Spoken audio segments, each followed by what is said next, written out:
Hey, what's up, my beautiful people? Thank you for joining me for your Aquarius new moon video. We have hit the ground running this year with so much powerful, transformative energy. 2020 is a year unlike any other since we've been alive, and I'm sure y'all are feeling it. There is so much change coming so fast, and this is the first new moon of the year, and we're stepping right into the Aquarius energy, which essentially this year is a segue between Pisces, the age of Pisces, and the age of Aquarius. And this new moon is the first planetary stepping stone into the age of Aquarius, where it's going to sort of fully integrate itself in December, when Jupiter and Saturn conjunct in December of 2020. But what exactly does that mean, right? Going from the age of Pisces to the age of Aquarius. Well, it's essentially just a different thought process. The age of Aquarius is 5D, the age of Pisces is 3D. So, when Jesus was alive, he was teaching essentially 5D concepts. So he was way ahead of his time. Nobody was ready for what he had to say or could interpret it in a heartfelt shaped manner, because all the interpretations of what he said were filtered through people's subjective prisms of fear, insecurity, and bias, to fit their, desired outcomes, right? So Age of Pisces was all about control. It was all about, like structure, yes, okay, but also like escapism. And, people didn't want to look at things. And now, it's a very watery, emotional. A lot of people were driven by the emotion of fear, right?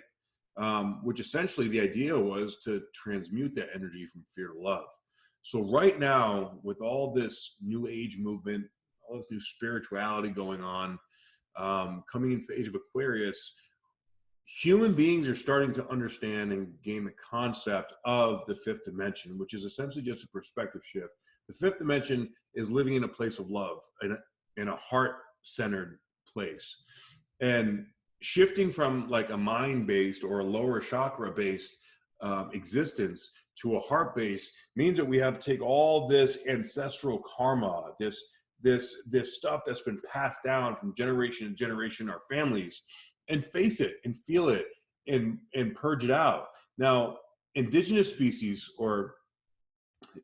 indigenous people from around the world have practiced these certain ancient techniques that have worked for thousands of years, all right? But the powers that be in the more modernized world have suppressed all that stuff, because that stuff doesn't make any money, and it's looked at as like foofy or not logical or not practical.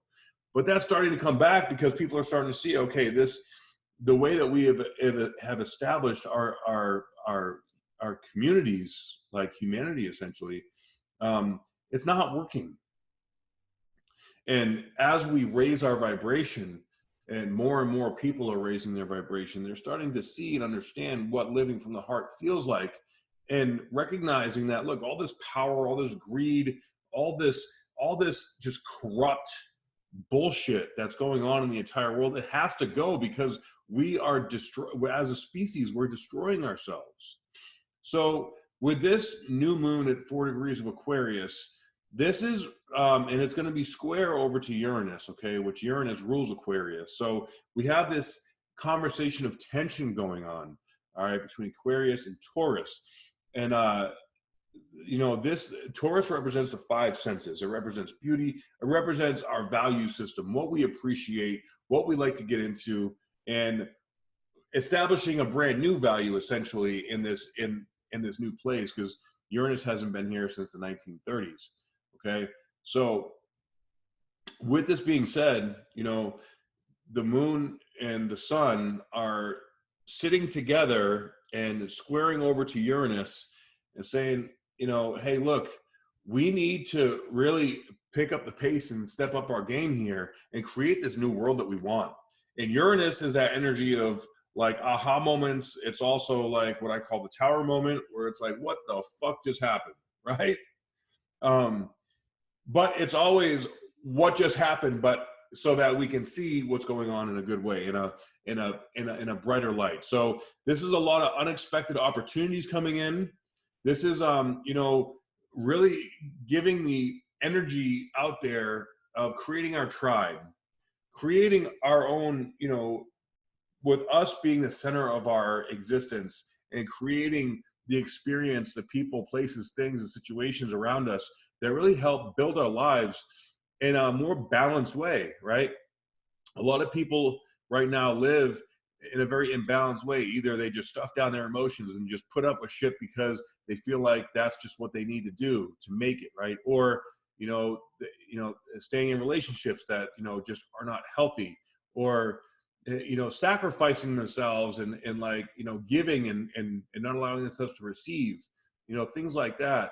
And, you know, this feminine energy is getting stronger and stronger. Now, with that strength, of course, comes some imbalances in the other direction. But I think it's a good thing that the divine feminine energy is coming up, you know, because that's helping cleanse the divine masculinity that is going on. And we're going to see, like, sort of the final front of the cleansing of the divine masculine and feminine when Venus and Mars go retrograde this year. But I'll talk about that in a later video when we get to that. Okay, so now we have Saturn, you know, that has finally passed Pluto, thank God, right?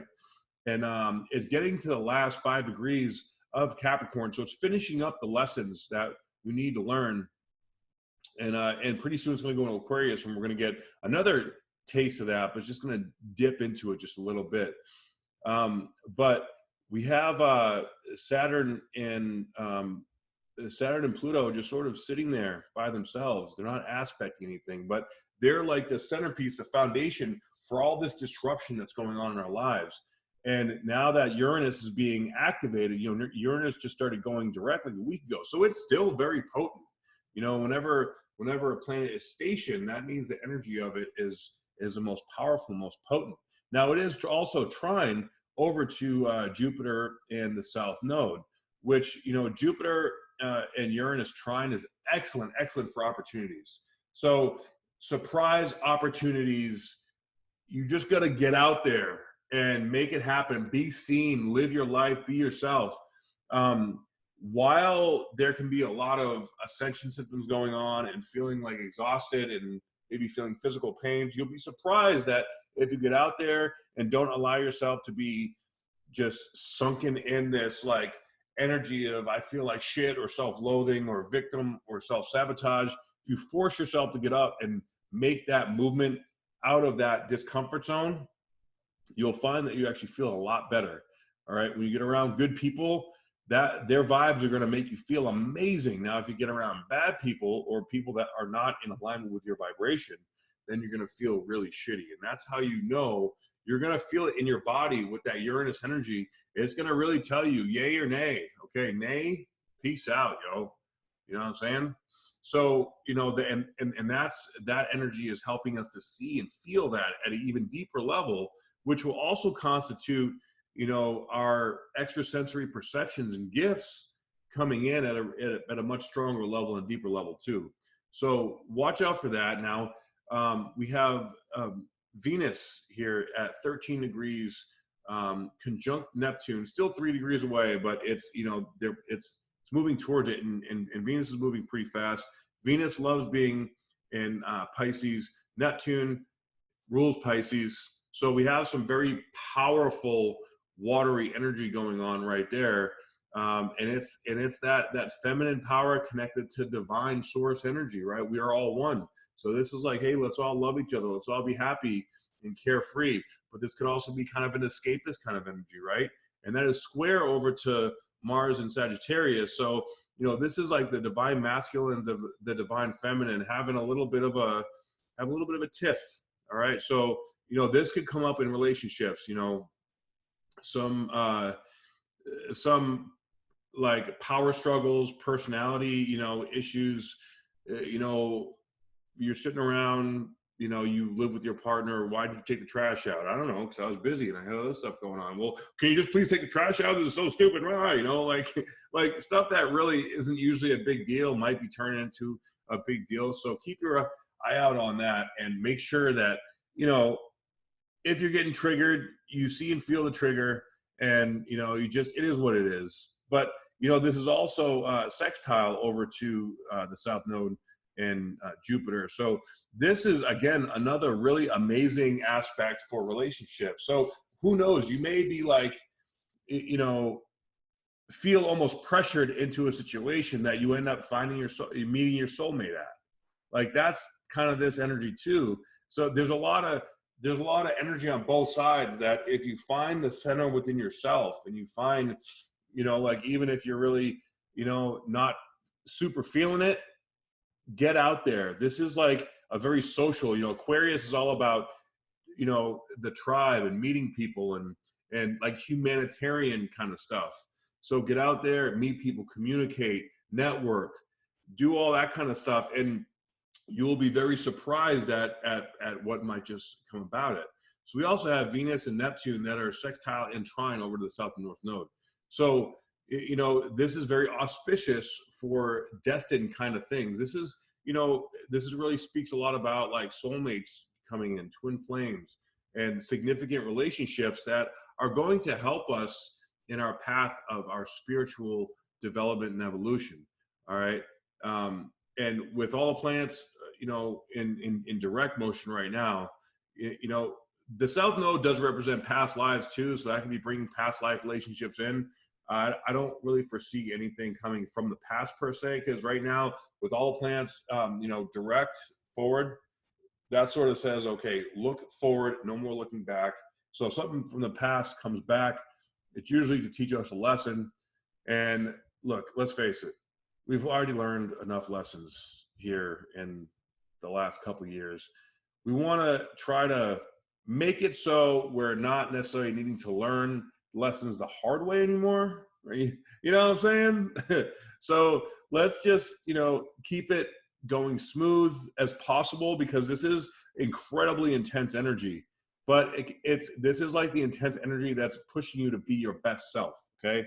Now, the one more difficult aspect that we have here is Chiron is conjunct Black Moon Lilith in Aries. So Chiron conjunct Lilith, whenever I read someone's chart and they have Chiron conjunct Lilith, they're always self-sabotaging themselves. They are always, you know, it's this vulnerability that they're so in tune with, but yet they don't want to look at it. So they try to distract themselves in whichever way they can. So this can bring in some self-sabotaging, you know, experiences. And this is an Aries, so this is going to be like, you know, in our ego. So our ego is going to be sort of trying to manipulate us, and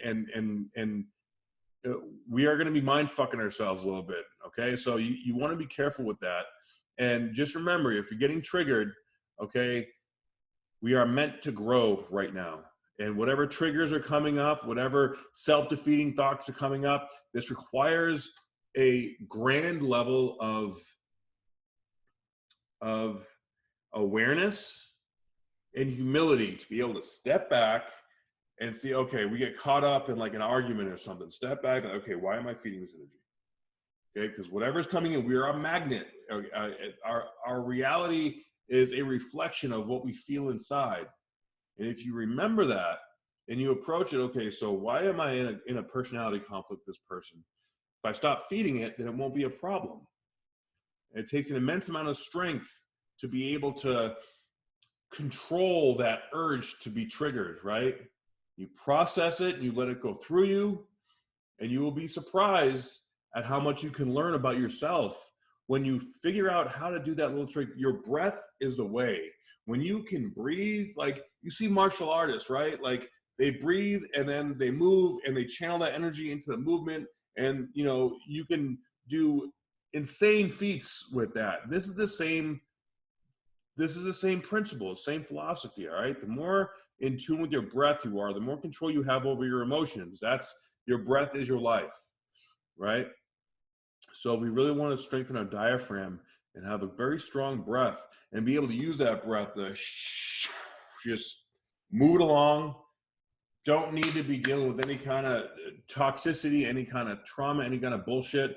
Process it within yourself, because whatever is being triggered is is bringing up stuff in you. It has nothing to do with anybody else.